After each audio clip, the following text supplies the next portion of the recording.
오늘 저희들 읽을 말씀은 요한복음 2장 19절입니다. 예수께서 대답하여 이르시되 너희가 이 성전을 헐라 내가 사흘 동안에 일으키리라. 아멘.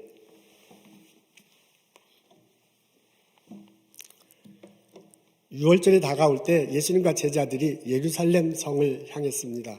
성전에 들어갔어요. 난장판이네요. 이것이 성전인지 시장판인지 모를 정도가 됐습니다.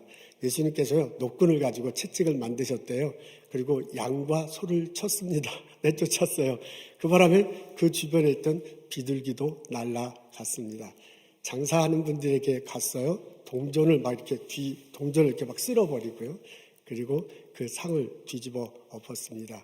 그리고 외치셨다고 그래요. 아버지 집을 너희들이 장사하는 집으로 만드는구나. 이 모습을 보고 대제사장과 장로들이 예수님에게 다가왔습니다. 오늘 이런 내용이 마가복음에도 적혀져 있는데요. 거기에 보면 대제사장과 장로들이 다가왔다고 적혀져 있네요. 그 사람들이 묻습니다. 따지듯 항의해요. 당신이 도대체 무슨 권위를 가지고 이렇게 하느냐. 그랬더니 예수님께서 대답하시는 내용이 19절에 나옵니다. 오늘 저희들이 읽은 본문이에요. 앞에 나와 있는데 우리 다 같이 한 목소리로 읽겠습니다. 너희가 이 성전을 헐라 내가 사흘 동안에 일으키리라. 예수님 말씀하시기를 너희가 성전을 헐라 그러면 내가 일으키겠다라고 대답합니다. 대제사장과 장로들이 기가 막혀서 물었대요. 아니 이 건물을 짓는데 46년을 걸렸는데 당신이 어떻게 사흘 만에 짓겠다느냐 하고 되물었습니다. 되물었습니다. 그때 이제 예수님께서 대답하셨어요. 그 옆에 있던 제자들도 들었다고 합니다. 내 말은 성전된 나의 육체를 언급한 것이다. 성전에 유대인들이 있다고 적혀져 있네요. 예수님과 제자들도 거기에 합류했습니다. 근데 그 속에 있는 사람들이 생각이 달라요. 대제사장은 성전의 건물을 생각하고 있는데요. 예수님은 성전의 근본, 예수님 자신을 생각하고 있습니다. 그 대제사장은요, 성전을 짓는데 46년이나 걸렸다라고 그렇게 얘기하는데 예수님은 사흘 만에 짓겠다고 말합니다. 장사꾼들과 예수님의 생각도 서로 다릅니다. 거기서 장사하시는 분의 생각은 본인들이 이렇게 함으로써 예배 드리러 오는 사람을 돕는다고 그렇게 생각하고 있습니다. 근데 예수님의 생각은 다르시네요. 예수님을 볼 때는 그분들이 돕는 게 아니라 그분들이 부당 이득을 취해서 오히려 예배자들을 방해하고 있습니다. 6월절은 이스라엘 백성들이 하던 3대 절기 중에 한 것입니다. 6월절이 되면 이스라엘 백성들 성인들은 예루살렘 성전에 와서 제사를 드리곤 했습니다. 이때 먼 거리에 있는 분들, 특히 외국에 사는 분들에게는 좀 어려움이 있었습니다. 본인들이 희생 제물을 가지고 와야 되는데 먼 거리에서 가지고 오기가 참 힘들어요. 그래서 이런 분들의 편의를 제공하기 위해서 성전에 오면 희생 제물을 살 수 있도록 시스템을 마련해 놨었습니다. 성전에 와서 성전세를 내는데도 좀 문제가 있었습니다. 외국에 사는 사람들은 외국 돈을 갖고 있는데 그 외국 돈을 안 받는 거예요. 성전에서 사용할 수 있는 동전이 따로 있었습니다. 그래서 성전 밖에 돈을 환전할 수 있는 장소를 마련해 놓고 외국에서 오는 사람들에게 편의를 보호해줘서 거기서 바꿔가지고 성전세를 내도록 했습니다. 그러니까 먼 거리에서 오는 사람들, 외국에서 오는 사람들의 편의를 제공하기 위한 시스템인데요. 이것이 악용되는 거야. 이 사람들이 어차피 가지고 오지 못하니까, 어차피 외국 돈은 사용할 수 없으니까 여기서 사야 되고 여기서 바꿔야 돼. 그래서 그것을 담당하는 사람들이요, 폭리를 취합니다. 이것을 가리켜서 예수님께서 말씀하신 것입니다. 그것을 사용하는 유대인들은 대제사장을 중심으로 한 성전이 움직여지는 이 시스템, 이것이 잘 구축이 되고 운영됐다고 생각해요. 그래서 예배자들을 돕는다고 그렇게 생각합니다. 근데 예수님 보기엔 안 그래요. 그 시스템이 부당하게 지금 잘못되고 있습니다. 그래서요, 이것이 아버지의 집인데, 기도하는 집인데 변해버렸어요. 이것이 장사하는 사람들의 집이 되어버렸고, 이것이 강도의 소굴이 되어버렸습니다. 그래서 예수님이 외친 것입니다. 헐어버려라. 이것을 부셔버려야 된다. 그러면 내가 사흘 만에 다시 지을 수 있겠다. 이것은 예수님이 이렇게 말씀하신 것, 이런 행동하신 것은, 예수님께서 이렇게 말씀하신 것은 본질을 찾아라 라는 예수님의 목소리이자 예수님의 몸부림으로 받아들일 수 있습니다. 예수님이 이 땅에 오셨습니다. 고난 받으셨습니다. 십자가에서 죽으셨습니다. 사흘 만에 부활하셨습니다. 하늘나라로 올라가셨습니다. 이로 인해서 우리들에게 구원의 길이 열렸습니다. 예수님과 함께 죽을 때 내 죄가 용서됩니다. 아멘. 예수님과 함께 살 때 내가 의롭게 됩니다. 하늘에 올라가신 예수님을 바라보고 믿을 때 우리가 천국에 가서 영원히 살 소망을 갖게 됩니다. 이 구원의 길을 예수님이 열어주셨습니다. 이것을 깨닫는 자들, 이것을 믿는 자들이 교인이고, 이런 사람들이 모인 것이 곧 교회고 성전입니다. 그러니까 교회의 모퉁이는, 교회의 근본은, 교회의 본질은 바로 예수 그리스도예요. 그래서 사도 바울도 얘기하기를 너희는 사도들과 선지자들 터 위에 세우심을 입은 자라. 그리스도 예수께서 친히 모퉁이 돌이 되셨느니라. 그 안에서 건물마다 서로 연결하여 주 안에서 성전이 되어 가고 라고 그렇게 가르친 것입니다. 우리 교회 공동체의 본질은, 가장 모퉁이는, 가장 밑바탕이는 예수 그리스도 그것이다 라는 것을 예수님이 가르쳐 주고 있는 것입니다. 그래서 이 본질을 찾고 이 본질에 집중해야 돼요. 이 본질이 아닌 것은 헐어버려야 돼. 그것은 부숴버려야 돼. 그래서 예수님이 이렇게 말씀하신 것입니다. 제사장들의 생각과 태도는 헐어버려야 됩니다. 장사꾼들의 생각과 태도는 부셔야 됩니다. 이렇게 성전을 유지하는 시스템, 이 시스템은 바뀌어야 됩니다. 그런 것들을 다 헐어버리고 부숴버리고 가장 핵심적인 것, 가장 밑바탕이라는 것, 십자가 다시고 부활하신 예수 그리스도, 그것의 본질을 두고 그 위에 다시 시스템을 쌓고 그것을 중심으로 다가오는 유대인들과 함께 예배를 드려야 할 것이다 라고 예수님이 가르쳐 주고 있는 것입니다. 그렇게 될 때 이 집이 더 이상 장사하는 집이 아니요 아버지 집이 될 것입니다. 그렇게 될 때 이 성전이 더 이상 강도의 소굴이 아니고 기도하는 집이 될 것입니다. 아멘. 이 깨달음이 우리 성령교회에서도 일어나기를 주님의 이름으로 기도합니다. 우리 성령교회 가장 밑바탕에는 이렇게 쌓여 있는 것들이 있죠. 근데 그런 것들을 다 이렇게 더 이렇게 쌓여 있는 것을 끄집어내고요, 덮여 있는 것을 이렇게 벗어넘겨요.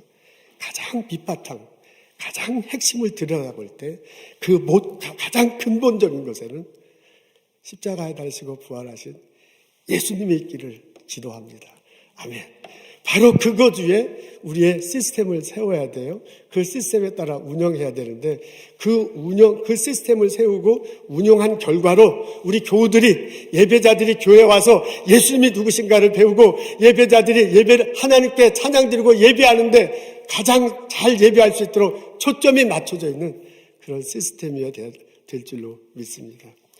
우리 교회를 다 이렇게 겉에 쓰여진 것을 다 중이고 본질을 들여다볼 때 우리 교회의 핵심은, 우리 교회의 권위는 바로 예수 그리스도가 되어야 될 것입니다. 아멘. 이렇게 될 때 저희 교회가 기도하는 집이요, 이렇게 될 때 성령교회가 아버지의 집이 될 줄로 믿습니다. 성령교회가 그런 교회가 되기를, 그런 교회에서 예수님을 배우고 하나님을 예배하는 나와 여러분 되시기를 주님의 이름으로 축원합니다. 아멘. 예수님의 이 몸부림은 우리 각자의 마음속에서도 보여져야 할 것입니다. 왜냐하면 예수 믿는 내가 바로 성전이기 때문에 그렇습니다. 너희가 하나님의 성전인 것과 하나님의 성령이 너희 안에 계시는 것을 알지 못하느냐? 라고 그렇게 바울을 통해서 가르쳐 주셨습니다. 예수 믿는 내가 바로 성전입니다. 이런 예수님의 외침은 우리들 삶 속에서도 또한 들려야 할 것입니다. 너희 몸을 하나님이 기뻐하시는 거룩한 산 제물로 드리라. 이것이 너희가 드릴 영적 예배니라 라고 바울을 통해서 하나님이 가르쳐 주셨기 때문에 그렇습니다. 우리의 삶이 곧 예배입니다. 예수 믿는 내가 바로 성전이고 내가 사는 삶이 예배이기 때문에 오늘 성전을 정화시킨 예수님의 몸부림, 이런 것을 통해서 예수님이 가르쳐 주고 하는 외침이 바로 나의 가슴 속에서도, 나의 신앙 속에서도, 나의 삶 속에서도 보여야 할 것입니다. 아멘. 예수님이 오늘 성전에서 보여준 이 행동을 좀 쉽게 풀어서 설명하자면 이렇습니다. 예수님이 하신 행동은 다른 말로 하면, 우리가 이제 쉽게 풀어서 설명하기 위해서 하자면 정리정돈을 하신 것과 마찬가지입니다. 성전과 성전의 시스템, 성전에 있는 사람들을 보고 정리정돈한 것입니다. 그것은 다른 말로 얘기하면 단순화했다고 표현할 수도 있습니다. 필요한 것, 필요치 않은 것들을 구분하고요. 필요치 않은 것을 치워버리는 거예요. 그러면서 정리정돈하고 그러면서 단순화한 것입니다. 그걸 또 다르게 표현하자면 예수님이 하신 것은 핵심이 무엇이냐, 꼭 필요한 것이 뭐냐, 다른 말로 얘기하면 본질이 무엇이냐라는 것을 찾고자 애쓴 것으로 그렇게 볼 수 있습니다.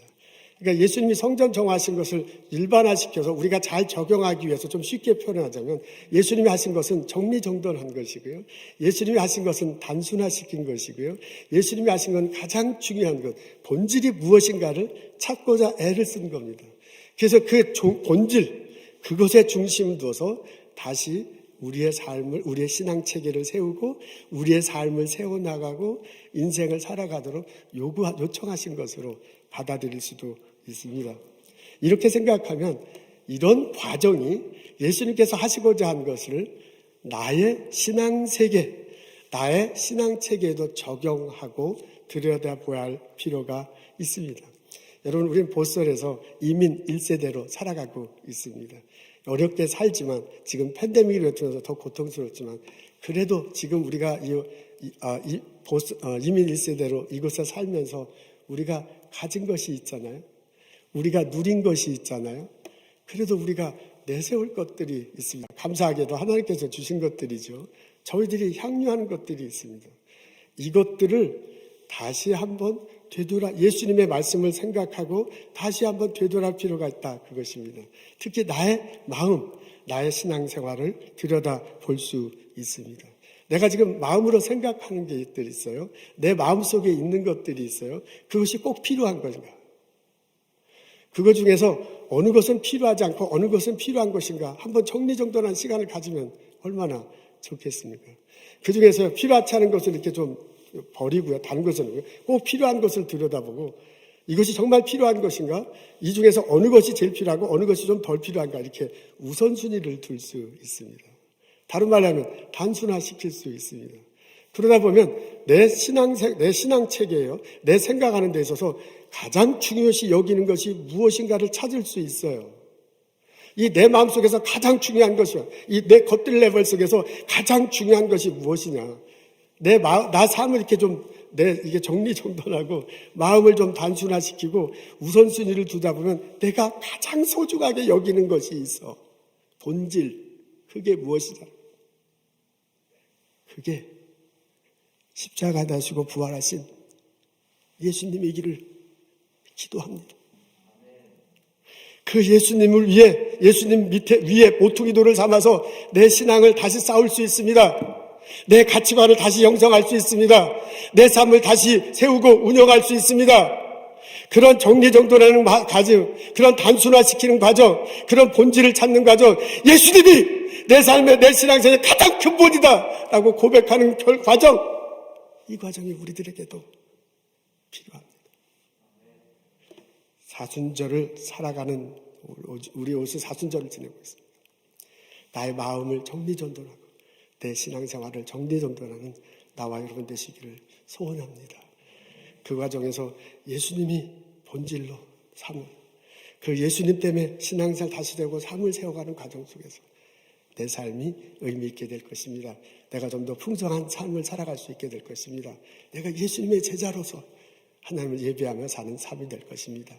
이 은혜가 우리들 모두에게 있기를 주님의 이름으로 축원합니다. 예수님의 이 가르침은 일터에서도 적용할 수 있습니다. 성전에 예수님과 일행이 갔을 때 보니까 성전에 그 장사하시는 분들이 있어요. 그분들은 거기가 일터거든요. 그렇게 해서 삶을 영위해 나가는 사람들입니다. 근데 그 성전을 일하는 사람들을 뒤집어 놓고 뭐라고 했다는 그 말은 뭐냐면, 그 성전에 있는 사람들 입장에서 볼 때는 자기가 거기서 장사를 하는데, 일을 하는데 왜 일을 하는 걸 잘 모르는 거예요. 무엇을 일하는지를 모르는 거예요. 어떻게 이 일을 하는 목적, 본질이 뭔가를 모르고 있는 것과 마찬가지입니다. 그래서 예수님이 그걸 정리정돈하고 뒤엎었다는 얘기는 너의 일터의 핵심이 뭐냐, 본질이 뭐냐, 어떻게 해서 그 일을 하는 거냐라고 묻는 것과 똑같습니다. 우리가 나의 일터의 과정, 내 일터에서 정리정돈을 하고요. 그리고 잘 이렇게 단순화시키고 그 핵심을 찾아내면 그 일터에서 창조적 아이디어를 얻을 수 있습니다. 그것에서 새로운 힘을 얻을 수 있습니다. 그것을 발전시켜서 더 풍성한 열매를 맺을 수 있습니다. 뉴욕타임스 2014년 8월 10일자에 보면 다음과 같은 흥미있는 기사가 실렸어요. Simplifying the Rules. How Picasso Helped to Teach Apple's Style. 이런 제목입니다. 그러니까 피카소의 그 그림이 애플 컴퓨터 있잖아요. 애플사에게 어떤 영향을 줬는가라는 그런 내용입니다. 그 신문 기사를 읽어보면 이런 내용이 나옵니다. 애플 직원들이요, 다니는 이제 훈련받기 위해 가는 훈련소가 있대요. 그걸 자기는 애플 대학교라고 그렇게 명칭하는 모양이에요. 이제 직원들이 어느 정도 되면 이제 거기 가서 훈련을 받는데, 그 애플 대학교에 들어가면 제일 먼저 보여주는 그림이 있다고 합니다. 파블로 피카소의 그림이에요. 그 이제 그림인데, 이제 판화예요. 그 사람이 판화로 황소를, 판화로 이렇게 조각하는 거 있죠. 그 판화로 11개 황소 그림을 판화로 제작했어요. 이제 그걸 사진을 찍어서 그림으로 보여줍니다. 지금 앞에 나와 있는데 여러분 보실 겁니다. 좀 집사님 크게 보여주시면 좋겠어요. 여러분 크게 보이시죠? 보이시죠? 네. 그럼 이제 거기에 보면 제일 첫 번째가 이제 황소를 봤을 때 본인이 이제 본 그림이에요. 두 번째는 거기에다가 이렇게 가죽도 이렇게 눕히고 그러니까 디테일하게 이렇게 그려놓은 겁니다. 그러면서 두 번째까지는 아주 디테일하게, 그래서 힘있게 이렇게 하는데요. 세 번째, 네 번째 지나가면서 그 디테일한 것을 이렇게 지워요. 그러면서 황소 그림을 좀 더 단순화시킵니다. 지금 여러분 앞에 보시는 게 네 번째, 다섯 번째, 여섯 번째 그림이야. 그러니까 점점점 디테일한 것을 없애고 단순화시켜서 꼭 필요한 것만 그림을 판화로 이렇게 나타내고 있습니다. 그 다음 거는 이렇습니다. 그래서 일곱 번째는 그래도 좀 거죽이 있는 것 같은데, 근육이 있는 것 같은데, 여덟 번째는 아주 조금밖에 안 남아있고, 그 다음에 아홉 번째는 아주 거의 근육이 없잖아요. 그리고 이제 마지막에 열 번째, 11번째는 저렇게 만들었습니다. 그래서 11번째는 황소를 그릴 때 선 몇 줄만 가지고서 황소를 나타낸 거예요. 그럼에도 불구하고 이것을 딱 볼 때 이게 황소구나라고 알도록 그렇게 판화를 제작해 놨습니다. 그림을 그린 것입니다. 그러니까 우리 식으로 얘기하면 정리정돈을 한 거예요. 지금 여기 하면 이게 예수님이 하신 것과 이제 맥이 같은 건데요. 맥락이 같은 건데요. 정리정돈을 한 거예요. 쉽게 이야기하면 단순화시킨 거예요. 쉽게 이야기하면 이 황소의 가장 본질, 핵심이 무엇인가를 파악하고 그린 것입니다. 그러면서 이런 과정을 이렇게 디테일한 것을 하고 단순화시키고요. 이게 정리정돈하고 단순화시키고 핵심을 찾아내는 과정 속에서, 본질을 찾아내는 과정 속에 새로운 아이디어가 생긴다. 그런 데서 또 다른 것들을 접목해서 이게 좀 더 발전하면서 일을 할 수 있다. 그런 얘기입니다. 그래서 이 그림을 보여주면서요, 애플사 직원들은 이렇게 얘기한대요. 우리들이 나갈 방향이 바로 여기에 있다.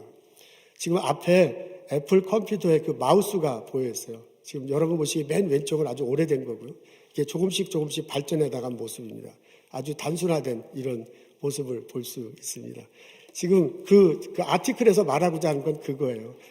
정리정돈이 될 때, 단순화될 때, 본질을 발견했을 때 새로운 아이디어를 발견할 수 있다. 그런 말입니다. 이것은 예수님이 가르쳐준 것과 똑같습니다. 예수님도 우리 일터에서 내가 주신 하나님, 예수님이 내게 주신 은사를 가진 거예요. 하나님께서 허락하셔서 내가 지금 이 일터에서 일하고 있는 거잖아요. 그것을 다시 한번 정리정돈해 보는 거야. 그것을 다시 한번 단순화시키는 거예요. 그래서 그 본질이 무엇인가를 찾는데 그 본질이 바로 예수 그리스도가 되어야 될 거라고요. 이 은사, 하나님 예수님을 통해서 나에게 주신 거다. 이 일터, 하나님 예수님을 통해서 나에게 주신 거다. 내 삶 속에, 내 일터의 가장 핵심은 예수님이다. 내가 여기에 소명받은 거다.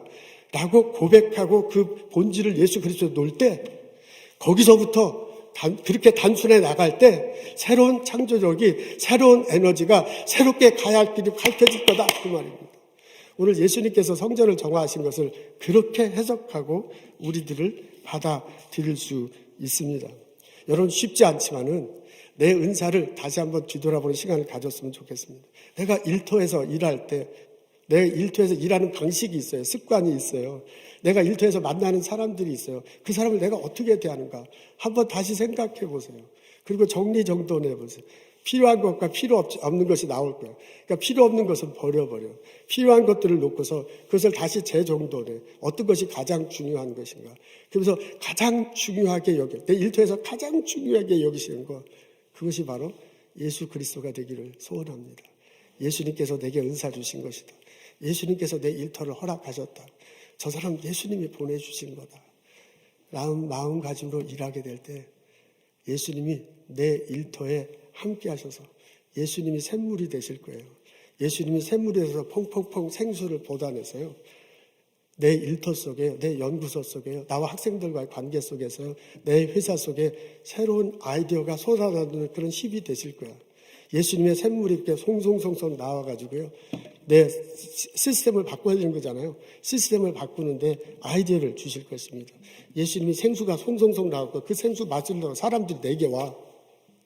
학생들이 내게 오고요. 연구소 직원들이, 동료들이 내게 오고요. 손님들이 내게 와요. 내 가게 와.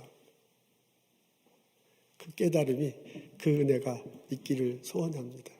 여러분 월요일 날 일터에 가서 재택근무하시는 분들 재택에서 일하기 전에 오늘 말씀을 곰곰이 묵상해 보세요. 예수님 성전 정화하신 것 곰곰이 마음속에 그려보세요. 예수님이 여러분에게 하시는 소리를 들을 수 있습니다. 헐어버려라. 내가 다시 세우겠노라. 이 음성을 우리 일터에서 듣는 나와 여러분 되시기를 주님의 이름으로 축원합니다. 아멘. 예수님이 세례 받으시고 사역을 시작하기 전에 사막으로 가셨다고 그러잖아요. 거기서 40일 동안 금식하며 기도했습니다. 사막에 아무도 없어. 그동안 30년 동안 만났던 사람들과 떨어졌어요. 같이 지내던 장소에서, 아주 익숙한 장소에서 멀어졌어요. 맛있게 드시는 것 이제 안 먹어요. 본인들 주변에 있는 곳에서 다 멀어져갖고 사막 한가운데 있는 거야. 우리식이 하면 단순화시킨 거죠. 자기 정돈을 한 거예요. 그리고 40일을 금식하며 기도했습니다. 40일 끝났을 때 사탄이 와서 유혹했대잖아요. 이 돌을 떡으로 만들라. 하나님 말씀이 중요하다.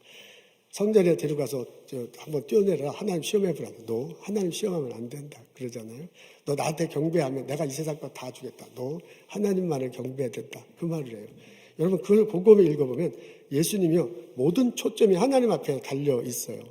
먹는 것 중요하죠. 지금 40일 굶었는데. 다른 말로 우리들 일상생활하는 것 풍요로운 게 좋지 그게 뭐 없는 게보다 훨씬 낫잖아요. 근데 그게 아니라 하나님 말씀이다 라고 말하는 것과 똑같아요. 하나님 먼저 시험해라. 그 말은 내 인생의 주인이 내가 되는 거죠. 하나님이 되는 게 아니라 너 그러면 안 된다.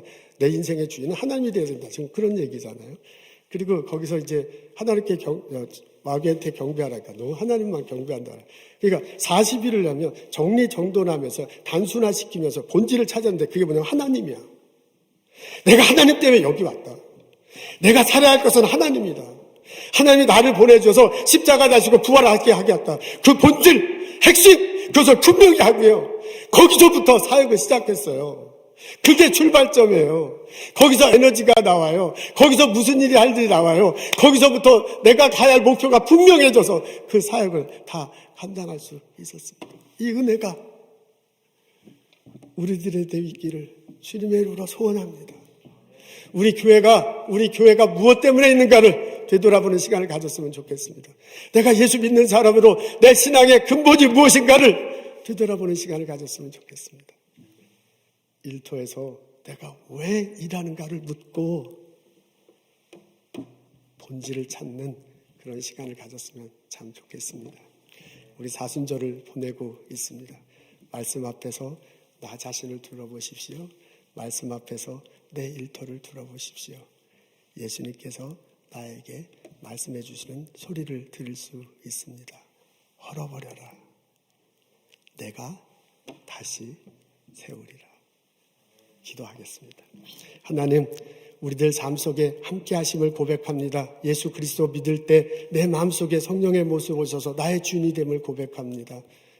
그 하나님을 예배하고 그 하나님 가르침대로 살아갈 수 있도록 인도하여 주옵소서. 우리 성령학교가 예수 그리스도의 기본을 둔 교회 되게 하시고 내 삶과 내 일터에 오직 예수님 때문에 살아간다는 고백과 실천이 있도록 인도하여 주옵소서. 하나님, 저희들 이 렉싱턴에 있는 이 교회 건물에서 예배드리고 신앙생활하고 서로 가리키고 교제할 수 있어서 참 감사합니다. 이거 잘 가꾸고 우리들 이것을 잘 사용하고 또한 우리들 세대, 우리 후배들에게 또 다른 예배자들에게 잘 넘길 수 있도록 도와주옵소서. 이 건물 섬기느라고 애쓰고 수고하신 모든 형제자매들 기억합니다. 주님의 몸된 성전, 겉으로 보이는 이 성전 세우려고 애쓴 눈물을 흘리며 기도하고 헌신한 형제자매들 기억합니다. 주님 축복하시고 은혜로 함께하여 주옵소서. 이 시간 주님께서 주신 것 거룩하게 구별하여 하나님께 예물 드립니다. 저희들 예물 받으시옵소서. 예물 드리고 예배 드리고 마음의 소원 기도하는 형제자매들 기도 들어주시고 하나님 함께 하시옵소서. 고쳐주시옵소서. 세워주시옵소서. 풍성한 신앙과 풍성한 삶을 살아갈 수 있도록 인도하여 주옵소서. 예수님 감사합니다. 예수님 이름으로 기도합니다. 아멘.